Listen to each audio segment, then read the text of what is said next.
Assalamualaikum warahmatullahi wabarakatuh. Nama Terik Ahmad Nugraha, NIM 105200219, kelas IP 3H, dosen pengampu Bapak Z Haryanto, SHMH, dalam ujian akhir semester mata kuliah pengantar ilmu hukum.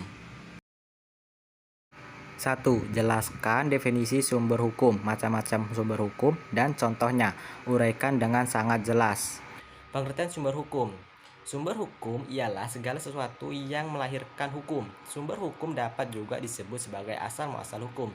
Pada dasarnya kita mengetahui dua sumber hukum, yakni sumber hukum formal dan sumber hukum material. Dengan pengertian lain, bahwa sumber hukum adalah seluruh sesuatu yang bisa mengaktifkan aturan-aturan yang memiliki sifat memaksa, yaitu jika melanggarnya akan menimbulkan sanksi yang tegas.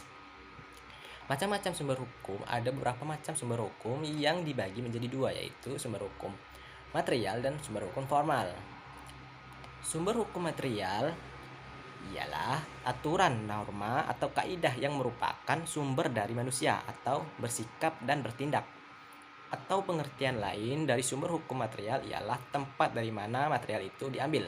Suatu keyakinan atau perasaan hukum dari seseorang atau individu dan juga pendapat masyarakat yang dapat menentukan isi hukum. Dengan begitu bisa dikatakan bahwa faktor-faktor yang dapat dipengaruhi pembentukan hukum adalah keyakinan atau perasaan hukum seorang dan pendapat masyarakat. Sumber hukum formal ialah juga dapat disebut dengan suatu penerapan dari hukum material, sehingga hukum formal dapat berjalan dan dipatuhi oleh semua objek hukum. Macam-macam sumber hukum formal ialah undang-undang. Undang-undang ialah segala sesuatu aturan yang memiliki kekuatan hukum oleh pemerintah negara itu. Contohnya, peraturan pemerintah atau Perpu. Yang selanjutnya itu kebiasaan. Kebiasaan ialah macam-macam tingkah laku yang sama dilaksanakan secara terus-menerus sehingga menjadi hal yang umum dilakukan. Contohnya adat istiadat di daerah yang dilakukan dengan cara aturan turun-temurun yang telah menjadikan hukum pada daerah tersebut. Contohnya, kebiasaan yang menjadi sumber hukum bagi masyarakat adalah adat istiadat atau kebiasaan orang Bali yang mewajibkan hukum upacara pembakaran mayat untuk orang yang telah meninggal atau disebut dengan ngeben. Yang selanjutnya yaitu jurisprudensi ialah segala macam keputusan hakim dari masa lampau atau masa lalu terhadap sebuah perkara yang sama sehingga dijadikan keputusan oleh para hakim di masa kini. Seorang hakim bisa membuat sebuah keputusan sendiri apabila perkara yang sedang disidangkan tersebut tidak masuk dalam aturan sama sekali dalam undang-undang.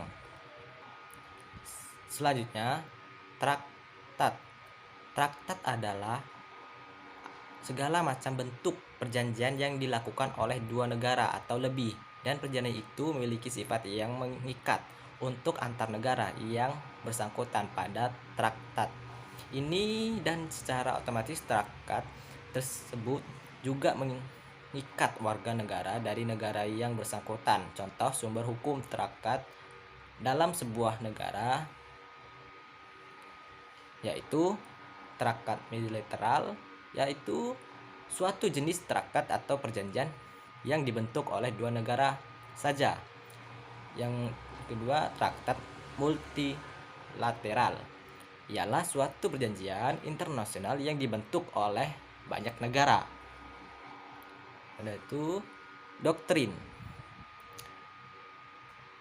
Doktrin adalah segala macam pendapat para ahli hukum terkenal yang dijadikan suatu patokan atau pedoman atau asas yang penting dalam hukum dan penerapan. 2. Jelaskan tentang objek dan subjek hukum dan berikan contohnya dengan sangat jelas. 2. Pengertian subjek hukum. Pengertian subjek hukum secara umum ialah untuk pihak yang berdasarkan hukum telah mempunyai hak atau kewajiban atau kekuasaan tertentu atas sesuatu tertentu. Pada dasarnya subjek hukum terbagi menjadi dua, yakni orang dan badan hukum. Sejak seorang dilahirkan, maka sejak itu pula ia dianggap sebagai subjek hukum.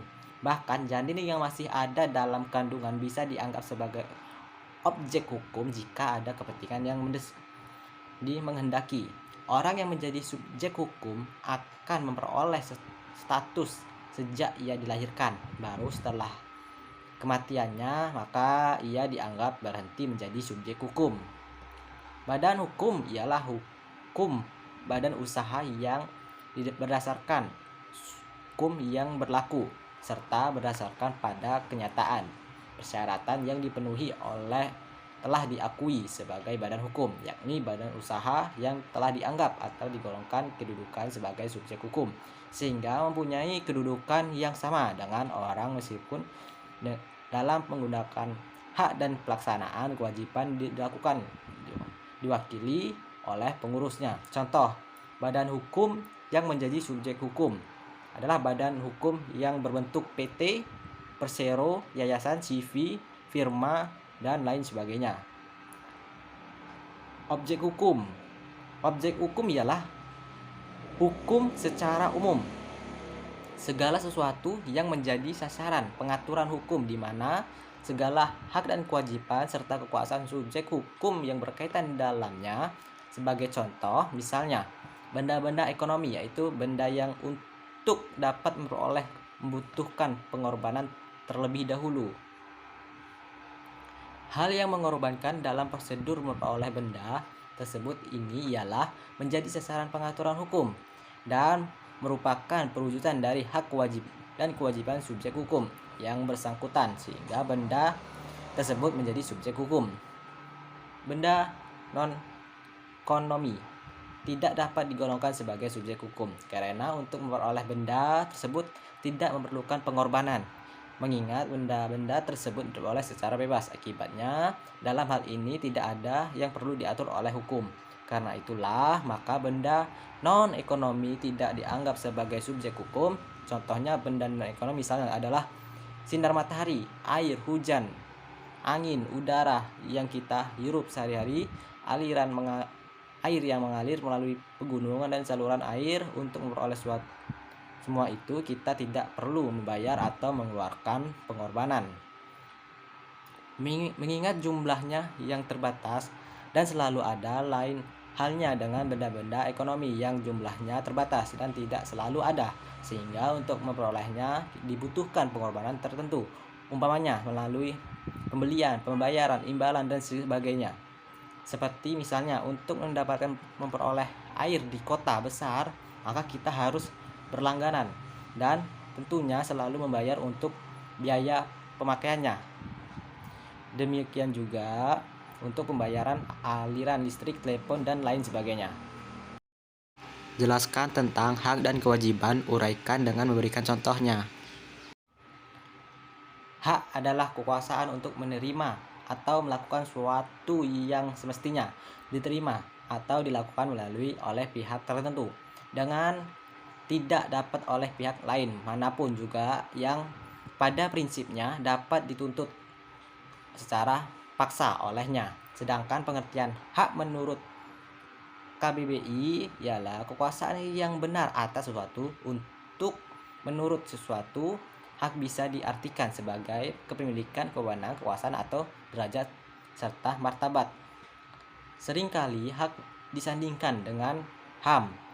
Dalam hal ini, untuk mencapai kehidupan yang layak, keberadaan HAM memang sangat penting demi tercapainya hak warga negara. HAM merupakan anugerah dari Tuhan Yang Maha Esa yang bersifat universal, sedangkan hak warga negara diatur dalam undang-undang. Pengertian hak ini akan membantu memudahkan pemahaman hak dan kewajiban negara.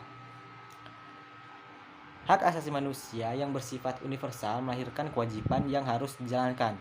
Pendampingan sebagaimana dalam bab 1 pasal 1 Undang-Undang Nomor 39 Tahun 1999 tentang hak asasi manusia berbunyi, kewajiban dasar kemanusiaan adalah seperangkat kewajiban yang apabila tidak dilaksanakan tidak mungkin terlaksanakan dan tegak hak asasi manusia.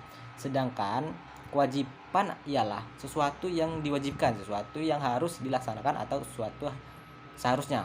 Contohnya hak warga negara Indonesia, yaitu hak yang mendapatkan rasa aman dan nyaman di lingkungannya, hak hidup berdampingan dengan warga negara sekitar, hak berserikat dan berkumpul, contohnya kewajiban sebagai warga masyarakat, kewajiban mematuhi norma atau aturan yang ada dalam masyarakat, kewajiban menjaga keamanan lingkungan sekitar, kewajiban menjaga kebersihan di lingkungan sekitar, kewajiban bersikap ramah dan sopan terhadap orang lain. Jelaskan tentang peristiwa hukum, hubungan hukum, dan akibat hukum. Uraikan dengan memberikan contohnya. Peristiwa hukum, suatu kejadian dalam masyarakat yang menggerakkan suatu peraturan hukum tertentu, sehingga ketentuan-ketentuan yang tercantum di dalamnya lalu diwujudkan. Suatu peraturan hukum yang mengatur tentang kewarisan karena kematian akan tetap merupakan rumusan kata-kata yang diam sampai ada seorang yang meninggal dan menimbulkan masalah kewarisan kematian orang itu merupakan suatu peristiwa hukum. Secara lebih jelasnya, apabila dalam masyarakat timbul suatu peristiwa, sedangkan peristiwa itu sesuai dengan yang dilukiskan dalam peraturan hukum, maka peraturan hukum itu pun lalu digunakan kepada peristiwa tersebut. Hubungan hukum sebagai impunan peraturan yang mengatur hubungan sosial, memberi suatu hak kepada subjek hukum untuk berbuat sesuatu atau menuntut sesuatu yang diwajibkan oleh hak itu, dan terlaksana kewenangan atau hak dan kewajiban tersebut dijamin oleh hukum. Setiap hubungan hukum mempunyai dua segi, yaitu segi kekuasaan atau kewenangan atau hak dengan lawannya plek atau kewajiban. Kewenangan yang diberikan oleh hukum kepada subjek hukum atau orang atau badan hukum dinamakan akibat hukum, adalah suatu tindakan yang dilakukan untuk memperoleh suatu akibat yang dikehendaki oleh pelaku dan yang diatur oleh hukum. Tindakan yang dilakukan merupakan tindakan hukum, yakni tindakan yang dilakukan guna memperoleh suatu akibat yang dikehendaki hukum. Lebih jelasnya, bahwa akibat hukum ialah segala sesuatu akibat yang dari segala perbuatan hukum yang dilakukan oleh subjek hukum terhadap objek hukum atau akibat lain yang disebabkan karena kejadian tertentu oleh hukum yang bersangkutan dengan hukum atau dianggap sebagai akibat hukum.